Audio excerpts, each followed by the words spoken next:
ACF ಅಂತಕ್ಕಂಥದ್ದು ನಾವು aunty corruption force ಅಂತ ಏನ್ ಕರಿತೀವಿ, ಭ್ರಷ್ಟಾಚಾರ ನಿಗ್ರಹ ಸಮಿತಿ. ಇದರಲ್ಲಿ ಗವರ್ಮೆಂಟ್ ಅಲ್ಲಿ ಇರ್ತಕ್ಕಂಥದ್ದು ಭ್ರಷ್ಟಾಚಾರ ನಿಗ್ರಹ ದಳ ಅಂತ ಇತ್ತು, ಇದನ್ನು ನಾವು ಸಮಿತಿ ಅಂತ ಮಾಡ್ಕೊಂಡಿದ್ದೀವಿ.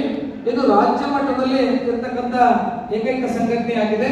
ಕರ್ನಾಟಕ ರಾಜ್ಯದಲ್ಲಿ ಅನೇಕ ಜಿಲ್ಲೆಗಳಲ್ಲಿ ತನ್ನ ಕಾರ್ಯವ್ಯಾಪ್ತಿಯನ್ನ ಸದಾಚಾರತೆಯಿಂದ, ಕ್ಷಮತೆಯಿಂದ, ತನ್ನ ದಕ್ಷತೆಯಿಂದ ಕಾರ್ಯವನ್ನ ಮಾಡ್ತಾ ಇದೆ. ಅದೇ ತರನಾಗಿ ಇವತ್ತೇನು ಈ ವಿಜಯನಗರದಲ್ಲಿ ತನ್ನ ಕಾರ್ಯಕ್ಷಮತೆಯನ್ನ ಪ್ರಾರಂಭ ಮಾಡಲಿಕ್ಕೆ ಇಲ್ಲಿ 7 ಜನರ ಒಂದು ತಂಡವನ್ನು ಕಟ್ಟಿಕೊಂಡು, ಜಿಲ್ಲಾ ತಂಡವನ್ನು ಕಟ್ಟಿಕೊಂಡು ಇದಕ್ಕೆ ವ್ಯಾಪ್ತಿಯಲ್ಲಿ ಬರ್ತಕ್ಕಂಥ ಎಲ್ಲಾ ತಾಲೂಕುಗಳನ್ನ ತನ್ನ ತೆಕ್ಕೆಗೆ ತಗೊಂಡು ಇಲ್ಲಿ ಸರ್ಕಾರದ ಮಟ್ಟದಲ್ಲಿ ಏನು ಕಡುಬಡವರಿಗೆ ಕಟ್ಟಕಡೆಯ ವ್ಯಕ್ತಿಗೂ ಕೂಡ ಏನು ನಾವು ನೊಂದವರ ನೊಂದವರೊಂದಿಗೆ ನಮ್ಮ ಧ್ವನಿಯಾಗಿರ್ಬೇಕು ಅನ್ನೋ ಉದ್ದೇಶವನ್ನು ನಾವೇನು ಇಟ್ಕೊಂಡಿದ್ದೀವಿ. ಆ ನಿಟ್ಟಿನಲ್ಲಿ ಇವತ್ತು ಪಾದಾರ್ಪಣೆಯನ್ನು ಮಾಡ್ತಕ್ಕಂತಹ ಎಸಿಎಫ್ ಕರ್ನಾಟಕ ಸಂಘಟನೆಗೆ ನಿಮ್ಮೆಲ್ಲರ ಆಶೀರ್ವಾದ ಬೇಕಾಗಿದೆ.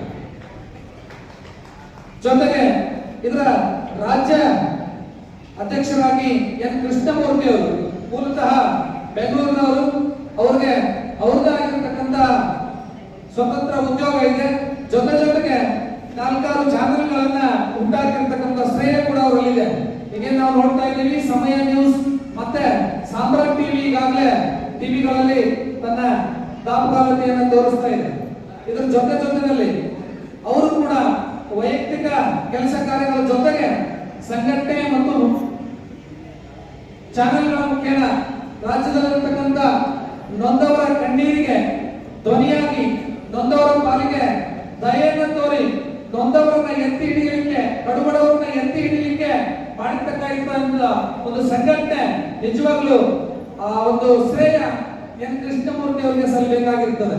ಯಾಕೆಂತಂದ್ರೆ ಅವರು ಸಮಾಜದಲ್ಲಿ ತುಳಿತಕ್ಕೊಳಗಾದವರು, ಸಮಾಜದಲ್ಲಿ ಅನ್ಯಾಯಕ್ಕೊಳಗಾದವರು, ಬಡವರ ಕಣ್ಣೀರನ್ನು ಒರೆಸಲಾಗಿದೆ. ಆ ಅನ್ಯಾಯವನ್ನು ಸಹಿಸಿಕೊಂಡು ಸಮಾಜದಲ್ಲಿ ನಾವು ಹೇಗೆ ಜೀವನ ಮಾಡಬೇಕು ಅಂತಕ್ಕಂಥದ್ದನ್ನ ಸಂಘಟನೆ ಮುಖಾಂತರ ಕಲಿತು ಜೈ ಭೀಮ ಸೇನೆ ರಾಜ್ಯಾಧ್ಯಕ್ಷರಾಗಿ, ಸಂಘಟನೆ ರಾಜ್ಯಾಧ್ಯಕ್ಷರಾಗಿ, ಎಸಿಎಫ್ ರಾಜ್ಯಾಧ್ಯಕ್ಷರಾಗಿ, ಹಲವಾರು ಸಂಘಟನೆಗಳ ಮುಖ್ಯಸ್ಥರಾಗಿ ಇವತ್ತು ಕಾರ್ಯನಿರ್ವಹಿಸ್ತಾ ಇದ್ದಾರೆ. ಜೊತೆಗೆ ಅವರು ಇವತ್ತಿನ ಕಾರ್ಯಕ್ರಮಕ್ಕೆ ಕಾರಣಾಂತರಗಳಿಂದ ಆಗಮಿಸಿಲ್ಲ. ಅವ್ರಿಗೂ ಕೂಡ ತಮ್ಮೆಲ್ಲರ ಜೋರಾದ ಚಪ್ಪಾಳೆಯೊಂದಿಗೆ ಇದರ ಜೊತೆಗೆ ಈ ಒಂದು ಎಸಿಎಫ್ ಸಂಘಟನೆಯ ರಾಜ್ಯದ ಉಸ್ತುವಾರಿಯನ್ನು ವಹಿಸಿಕೊಂಡು ರಾಜ್ಯದ ಉದ್ದಗಲಕ್ಕೆ ಅಂದ್ರೆ ಬೀದರ್ನಿಂದ ಬೆಂಗಳೂರಿನವರೆಗೂ ಓಡಾಡ್ತಾ ಇರ್ತಕ್ಕಂಥ ವೇದಿಕೆ ಮೇಲೆ ಇರ್ತಕ್ಕಂಥ BN ಜಮಾದಾರ್ ಅವರು ಇಲ್ಲೇ ಇದ್ದಾರೆ.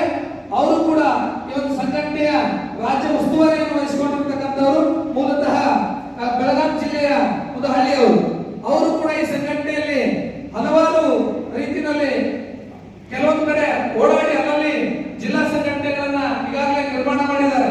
ಜೊತೆಗೆ KBA ಅಂತಕ್ಕಂಥ ಕೋಟಿ ಭಾರತೀಯರ ಆಶಯ ಅಂತಕ್ಕಂಥ ಒಂದು ಚಾನೆಲ್ ಅನ್ನ ಹುಟ್ಟಾಕಿ ಅದರ ಸಂಸ್ಥಾಪಕ ಅಧ್ಯಕ್ಷರಾಗಿ ಇವತ್ತಿನ ಕರ್ನಾಟಕದ ಪೊಲೀಸ್ ಕಲ್ಯಾಣ ಅಭಿವೃದ್ಧಿ ಸಂಸ್ಥೆಯ ರಾಜ್ಯಾಧ್ಯಕ್ಷರಾಗಿ ಕೂಡ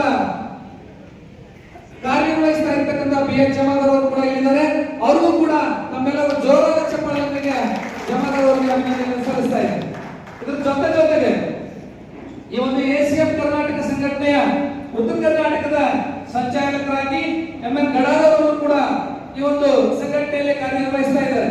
ಅವರು ಕೂಡ ಮೂಲತಃ ಬೆಳಗಾವಿ ಜಿಲ್ಲೆಯವರು. ಕರ್ನಾಟಕದ ಉದ್ದಗಲಕ್ಕೂ ಹೋಗಿ ಜಿಲ್ಲೆಗಳಲ್ಲಿ ಹಳ್ಳಿಗಳಲ್ಲಿ ಎಸಿಎಫ್ ಕರ್ನಾಟಕ ಸಂಘಟನೆಯ ಉಸ್ತುವಾರಿಯನ್ನು ಕೊಟ್ಟು ಅಲ್ಲಿ ಅವರ ಅಧ್ಯಕ್ಷರನ್ನು ನೇಮಕ ಮಾಡಿ, ಪದಾಧಿಕಾರಿಗಳನ್ನು ನೇಮಕ ಮಾಡಿ, ಅವರಿಗೆ ಎಲ್ಲಾ ರೀತಿಯ ವ್ಯವಸ್ಥೆಯನ್ನ ಸಮಾಜಮುಖಿಯಾಗಿ ಹೋರಾಟಕ್ಕೆ ಏನೇನು ಶಕ್ತಿ ಬೇಕೋ ಆ ಎಲ್ಲ ಶಕ್ತಿಯನ್ನು ಕೊಡ್ತಕ್ಕಂಥವರು ನಮ್ಮ MN ಗಡಾದರ್ ಸರ್ ಅವರು. ಅವರು ಕೂಡ ವೇದಿಕೆ ಮೇಲೆ ಬಂದು ಜೋರಾದ ಚಪ್ಪಾಳೆಯಿಂದ ಅಭಿನಂದನೆಯನ್ನು ಸಲ್ಲಿಸ್ತಾ ಇದ್ದಾರೆ. ಹೀಗೆ ಹಲವಾರು ಕಾರಣಗಳಿಂದ ಕೂಡ ಇವತ್ತೇನು ನಮ್ಮ ವಿಜಯನಗರ ಜಿಲ್ಲೆಯ ಚುಕ್ಕಾಣಿಯಲ್ಲಿ ಹಿಡಿದರೆ ಆಂಜನಪ್ಪ ಅವರು ಜಿಲ್ಲಾಧ್ಯಕ್ಷರಾಗಿ ಮುಂದಿನ ದಿನಗಳಲ್ಲಿ ಎಸಿಎಫ್ ಸಂಘಟನೆಯನ್ನ ಮುನ್ನಡೆಸಬೇಕು ಅಂತ ಹೇಳಿ ಈ ಮೂಲಕ ರಾಜ್ಯದ ಎಲ್ಲ ಪದಾಧಿಕಾರಿಗಳ ಪರವಾಗಿ ಅವರಿಗೆ ತುಂಬ ಹೃದಯದ ಆಶೀರ್ವಾದವನ್ನು ಕೂಡ ಮತ್ತೆ ಅಭಿನಂದನೆ ಕೂಡ ಅರ್ಪಿಸ್ತಾ ಇದೆ. ಇದರ ಜೊತೆಗೆ ಹಾಗಾದ್ರೆ ಎಸಿಎಫ್ ಹೇಗೆ ಕೆಲಸ ಮಾಡ್ತದೆ, ಎಸಿಎಫ್ ಅಂದ್ರೆ ಏನು, ಬಹಳ ಜನ ತಲೆಯಲ್ಲಿ ನೋಡ್ತಾ ಇದೆ. ಎಸಿಎಫ್ ಅಂದ್ರೆ ಯಾವುದೋ ಒಂದು ಸಂಘಟನೆ, ಸುಮ್ಮನೆ ಚಂದ ಇರ್ತದೋ ಅಥವಾ ಬೇರೆ ಕಡೆಯಿಂದ ದುಡ್ಡು ತಗೊಳ್ಳೋದು, ಇನ್ನೇನೋ ಮಾಡೋದು, ಮತ್ತೊಂದು ಮಾಡೋದು, ಇದನ್ನೆಲ್ಲವನ್ನ ಬಿಟ್ಟು ಹಾಕಿ ಎಸಿಎಫ್ ಅಂತಕ್ಕಂಥದ್ದು ನಿಖರವಾಗಿ ಭ್ರಷ್ಟಾಚಾರ